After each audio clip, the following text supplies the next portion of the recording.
When you talk about astrology, a lot of times zodiac signs come up, Rashi. Yeah. What is the role of a zodiac sign in astrology? देखिए सबसे पहले the moment you talk about zodiac sign Karishma, mostly I would say कि more than 90% of Indians they know their sun sign. Correct. क्योंकि Linda Goodman पढ़ ली है, अब उनको मालूम है कि मैं ये 21 मार्च से 21 अप्रैल है तो मेरा एरीज है, विच इज़ नॉट राइट. वो सन साइन है. That's sun sign. एक भी इंडियन एस्ट्रोलॉजर सन साइन पे नहीं लिखता. Indian astrology is based on moon and moon is your emotion. बाबूजी ने कहा था कि मन का हो तो अच्छा और ना हो तो और भी अच्छा, बच्चन साहब कहते. तो पर ऐसा होता नहीं है. मन के हिसाब से हो रहा है तो इट इज़ वेरी गुड, और मन के हिसाब से नहीं हो रहा है तो बैड लक खराब है.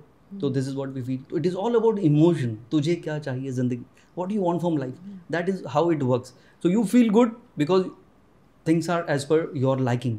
सो पूरा मून बेस्ड है. इंडियन एस्ट्रोलॉजी और वेस्टर्न एस्ट्रोलॉजी में ज़मीन आसमान का फ़र्क है. वहाँ पे उन्होंने, आपने you set, it was a good question कि 12, लगता है कि पूरी दुनिया क्या ये 12 पार्ट्स में ही है.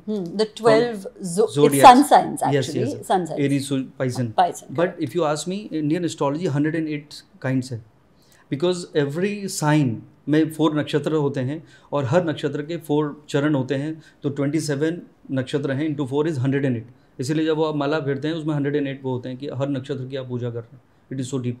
तो 108 काइंड ऑफ पीपल. देन आपका जो हॉरोस्कोप है, you know the day you were born. अब राहुल गांधी जिस दिन पैदा हुए थे, गिव एग्जाम्पल, उस दिन बहुत सारे बच्चे उनके आसपास सब पैदा हो गए थे, may be in the same hospital. But क्या सब राहुल गांधी की तरह हैं या सब कुछ, या कोई सक्सेसफुल है, you sometime you relate, you know I am this Aries और वो भी एरीज है, तो क्या दोनों की जर्नी सेम होगी? नहीं. तो एस्ट्रोलॉजी इसके पीछे की और कहानी है. Prarabdha is a Sanskrit word. इसकी डेफिनेशन है the deeds done in the past birth and because of that you are born here. So when you are born you don't know क्या कि सरनेम क्या है, कौन सी फैमिली है, बच्चन बनेंगे, गांधी बनेंगे, अंबानी बनेंगे, मोदी बनेंगे, या कहीं के नहीं रहेंगे. तो you don't know, you can't choose your parents. Everything is related from the past birth. So if you are done good, you're born in a good family and that is how your upbringing is in a good condition and you make it better.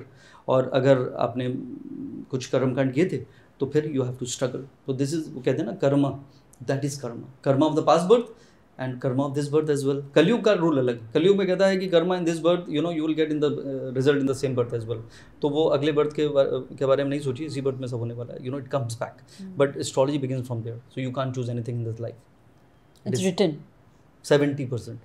70% is written. 30% मैं ज़रूर मानता हूँ free will है. और free will में भी देखिए उतनी फ्री नहीं है फ्री विल. उसमें क्या है कि what ever opportunities you have, उसको आप कितना किस वे में यूटिलाइज कर रहे हैं, आप पे है. Absolutely. Are you taking for granted? मेरा नाम बच्चन है, अभिषेक बच्चन है, मेरे फादर लेजेंड हैं, तो मैं क्या सब कुछ ग्रांटेड लेके लगे कि मैं भी अमिताभ बच्चन बन जाऊंगा? ज़रूरी नहीं है. यू नो, मैं बहुत सारे आपको एग्जांपल्स देता हूँ, though I didn't want to take the name, but for people to understand कि you know sometime they look कि सब ऐसा होता है, ऐसा नहीं होता है. बहुत सारी चीज़ें हैं, बहुत हार्ड वर्क है, बहुत हार्डशिप्स है. बच्चन साहब यू नो रिजेक्ट हो गए थे ऑल इंडिया रेडियो में. अगर हाँ वहाँ पे उनका अगर सिलेक्शन हो जाता तो मैं, ये आकाशवाणी है, उधर ही रह जाते. तो everything has a reason, you know. तो सबकी अपनी जर्नी है.